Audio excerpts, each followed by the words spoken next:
पोरे पोरे हो खता दरदिया पिया कैसे कमरिया पिया कमरिया पिया भइल बालपक के ककरिया पिया कमरिया पिया कमरिया पिया भइल बालपक के ककरिया पिया।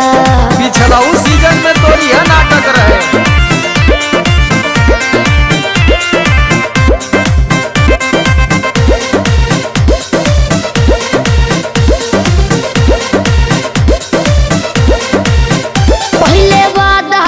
आशीष पिया हो कौन करब ना वो साजिश पिया हो लगनू चोनाए एगो काम करा बिना डीपी से झरवा लेबू तब बहुते आराम करी हो जब दबी है कमर समर दवाई नियन काम करी हो बुझाइल ले आवई मदन हो रदिया पिया आग पगली तबे नु जाई सरदिया पिया कमरिया पिया कमरिया पिया भइल बालपक के ककरिया पिया कमरिया पिया कमरिया पिया भइल बालपक के ककरिया पिया।